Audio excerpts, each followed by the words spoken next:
Este video es EIX número 5 en español. EIX significa Evangelium Jesu Christi, es decir, el Evangelio de Jesucristo en griego. Esta es una explicación de 15 minutos de catolicismo apostólico en todos los idiomas, para personas no cristianas en busca de la fe o cristianos principiantes. EIX 5 en español. Dios existe. Su esencia es existir por sí mismo. Dios es el supremo ser sobre todas las criaturas. Existe por sí mismo y es infinitamente perfecto. Dios ha creado todas las cosas y mantiene todas las cosas en existencia. Dios es eterno, omnisciente, omnipresente y omnipotente. Él es todo bondad, todo sabiduría, todo santidad, todo misericordia y todo justicia. La Sagrada Escritura declara que hay un solo Dios. Dios ha revelado que en un solo Dios hay tres personas divinas, el Padre, el Hijo y el Espíritu Santo. Desde la eternidad el Padre engendra al Hijo, el Hijo procede del Padre, y juntos el Padre y el Hijo expiran al Espíritu Santo, quien procede de ambos. A diferencia de Dios, el hombre es una criatura creada por Dios. El hombre está compuesto de alma y cuerpo, que han sido creados a imagen y semejanza de Dios. Dios formó el cuerpo del hombre del barro, de la tierra, y alentó en su nariz el soplo de vida. Es decir, Dios creó el alma del hombre. De esta manera, el alma proviene directamente de Dios e indica una gran semejanza a Él. La imagen y semejanza de Dios está principalmente en el alma del hombre. Al provenir de Dios, el alma del hombre es un espíritu inmortal que posee entendimiento y voluntad propia. Dios creó al hombre para que le conozca, le ame, le sirva en este mundo y comparta con él la felicidad eterna en el cielo. Los primeros hombre y mujer fueron Adán y Eva, es decir, fueron los primeros padres de toda la raza humana. Dios creó a Adán y Eva en un estado de inocencia y santidad. Así complacían a Dios y estaban llenos de amor por Él. Esto les hacía hijos de Dios y por ende herederos del cielo. A este estado de inocencia se lo denomina gracia santificante. Dios ordenó a Adán y Eva que no comiesen del fruto de cierto árbol del jardín del Edén. De este modo, Dios quería que Adán, como jefe y representante de la raza humana, amerite el cielo por medio de su obediencia y amor a Dios. Si Adán y Eva hubieran sido obedientes a Dios, habrían pasado del paraíso terrenal al cielo, sin enfermedades ni muerte del cuerpo. El cielo es el lugar donde Dios mora y donde le habrían visto cara a cara. Adán y Eva no obedecieron a Dios, pues su orgullo, desobediencia e ingratitud les condujeron a comer del fruto prohibido, desafiando y despreciando a Dios. Ellos querían ser tan poderosos como Dios. En consecuencia de su pecado, Adán y Eva perdieron su gracia santificante, su derecho al cielo, y al ver a Dios, al igual que los dones especiales que Dios les había dado. De esta manera quedaron sujetos a la muerte, al sufrimiento y a una fuerte inclinación hacia el mal, y fueron desterrados del jardín del paraíso. Por el pecado de Adán, nosotros sus descendientes, venimos a este mundo privados de la gracia santificante, y heredamos su castigo. De la misma manera en la que hubiéramos heredado sus dones, si Adán hubiera sido obediente a Dios. Este pecado se llama pecado original, porque viene desde nuestro origen, es decir, desde Adán. Debido al pecado original, las puertas del cielo estaban cerradas para todos los hombres hasta la muerte de nuestro Señor Jesucristo. Nuestro Señor instituyó el sacramento del bautismo para restaurar el derecho al cielo que Adán perdió. Los castigos de Adán que heredamos por el pecado original son enfermedad, muerte, sufrimiento, ignorancia y una gran inclinación al mal, donde nuestra razón está en perpetuo conflicto con nuestras pasiones. Sin embargo, aún después de haber sido redimidos del pecado original por medio del bautismo, la corrupción de nuestra naturaleza y otros castigos como enfermedades e inclinaciones al mal prevalecen. Esto se denomina concupiscencia. Dios no es injusto al castigarnos en consecuencia del pecado de Adán, porque el pecado original no se lleva nada de lo que nos pertenece como seres humanos. El pecado original se lleva los dones gratuitos de Dios, que en su bondad concedió a Adán, siempre y cuando éste no pecara. Dios concedió a la Virgen María la gracia de la Inmaculada Concepción.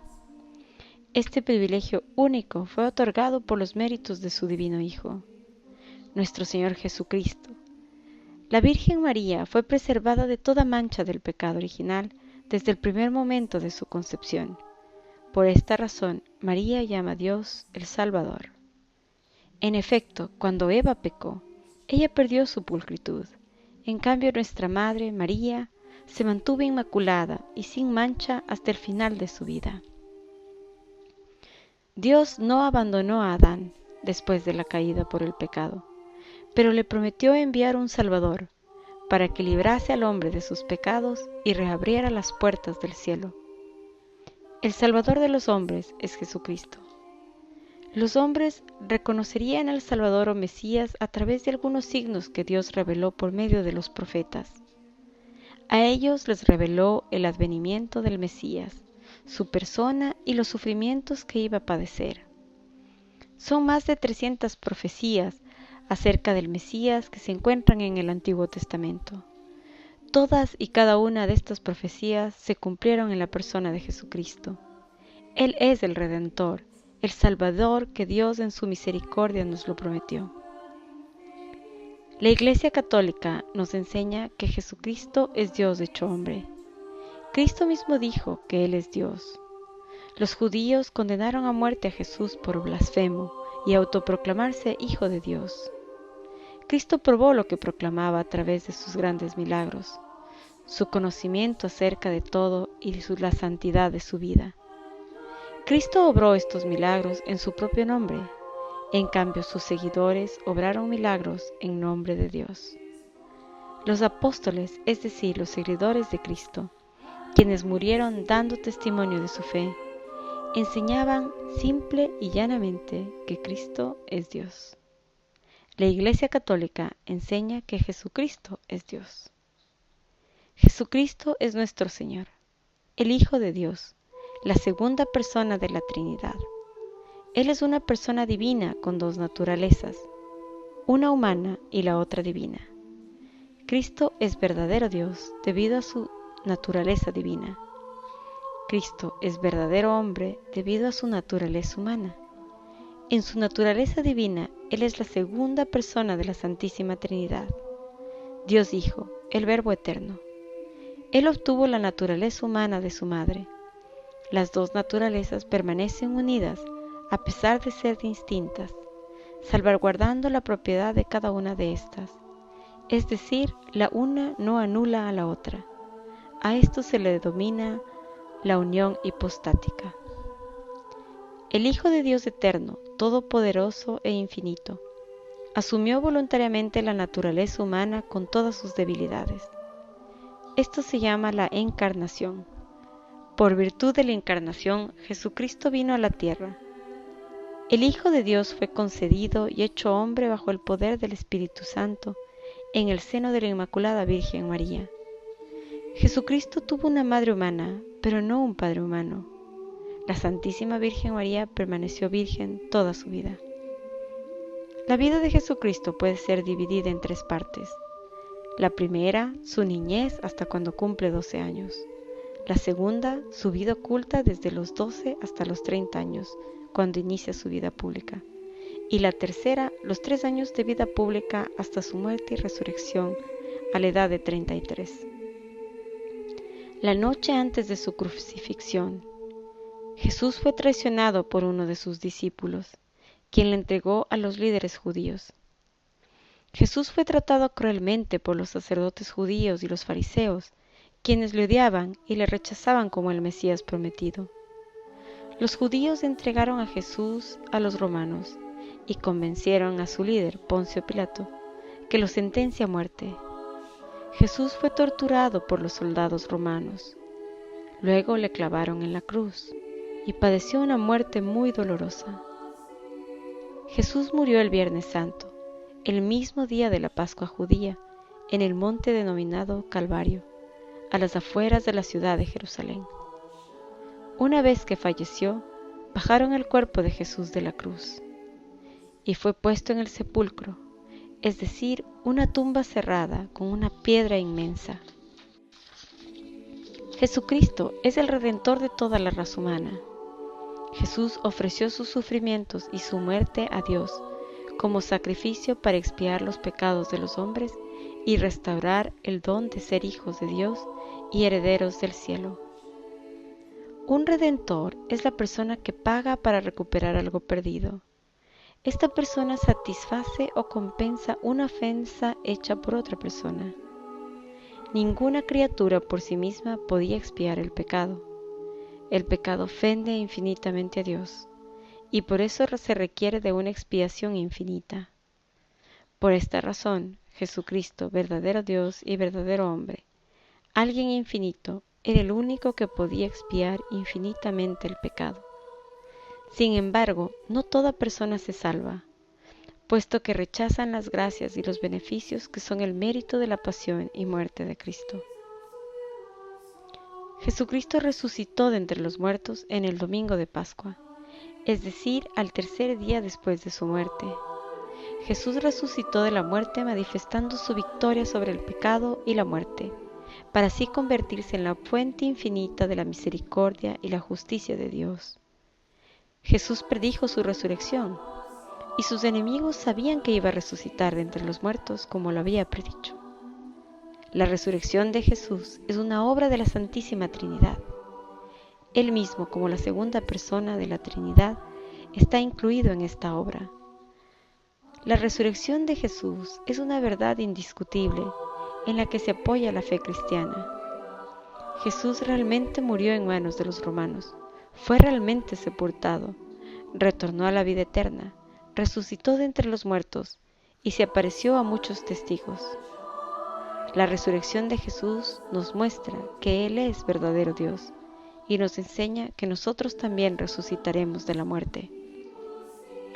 Tras su resurrección, Jesús permaneció en la tierra por 40 días, apareciéndose a muchos y enseñando a sus discípulos, hasta que ascendió a los cielos en cuerpo y alma para estar junto a su Padre Celestial. Jesús ascendió a los cielos y entró en la gloria que ameritaba para desde ahí enviar al Espíritu Santo a su iglesia, para que sea nuestro intercesor ante el Padre y nos prepare una morada en el cielo. Jesús vendrá al final de los tiempos para juzgar a vivos y muertos, para pronunciar su juicio final. Es decir, todo hombre que ha vivido en este mundo recibirá una recompensa eterna en el cielo, o su castigo eterno en el infierno. Después de enseñar públicamente lo que Jesús quería que creamos y practiquemos, es decir, las principales doctrinas de su iglesia, Jesús reunió a sus discípulos, escogió 12 de entre ellos y les dio una instrucción especial. Él les envió a que vayan a todas las naciones, prometiendo la salvación a aquellos que crean y amenazando la condena eterna a aquellos que no crean. Jesús les dio autoridad y poder extraordinario, en particular a los 12, que eran sus apóstoles. Jesús les dio su propia autoridad para que en su nombre perdonen pecados, gobiernen su iglesia y la santifican mediante los sacramentos. También les dio el poder de ofrecer el sacrificio de la Eucaristía, que instituyó en la última cena. Él les dijo: haced esto en memoria mía. Jesucristo murió por toda la humanidad. Él establece la Iglesia Católica, que es una, santa, visible y a la vez espiritual sociedad jerárquica, la cual es la religión verdadera que conduce a los hombres a la salvación eterna.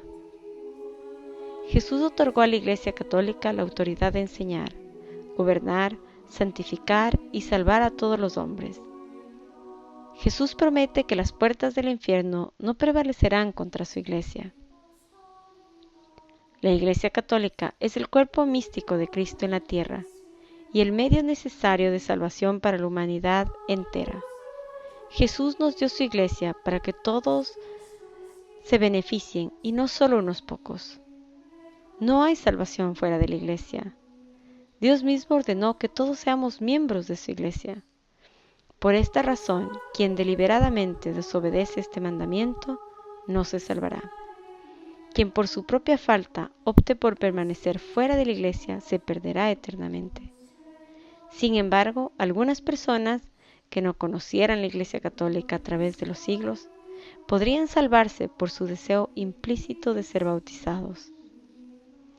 Dios nos da a cada uno suficiente ayuda del cielo para que nuestra alma se salve por los méritos de la muerte y resurrección de Jesús. Sin embargo, esta ayuda es un don, un regalo que ninguno está obligado a recibirlo. Si nosotros no salvamos nuestra alma, es porque nos resistimos a la ayuda divina y continuamos siguiendo nuestro deseo pecaminoso, en vez de seguir la voluntad de Dios. Este es un gran insulto a Dios. Si nosotros no recibimos la misericordia infinita de Dios por medio de Jesús, entonces en el momento de la muerte recibiremos la justicia infinita y eterna de Dios. Una persona acepta el regalo de la salvación que Dios nos da cuando hace las siguientes 4 cosas.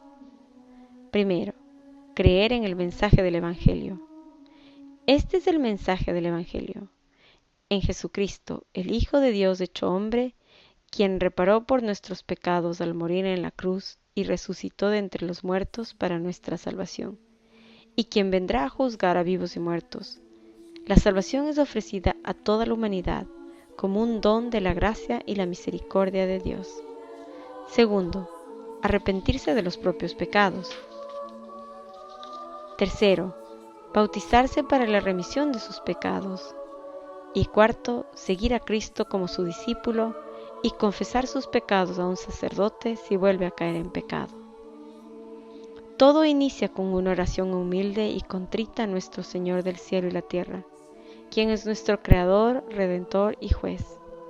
En esta oración podemos reconocer nuestros pecados y arrepentirnos de nuestras ofensas cometidas contra Dios, quien es todo santo, todo misericordioso y todo justo. Ponemos nuestra confianza en el sacrificio que Jesús hizo voluntariamente por nuestros pecados para satisfacer la justicia de Dios, y ponemos nuestra esperanza en que Jesús nos proteja por medio de su misericordia infinita. Una oración sencilla podría ser: Señor mío, yo creo, yo os adoro, yo confío y yo os amo. Os pido perdón de mis pecados. También os pido vuestra constante ayuda para serviros fielmente desde ahora en adelante. Amén.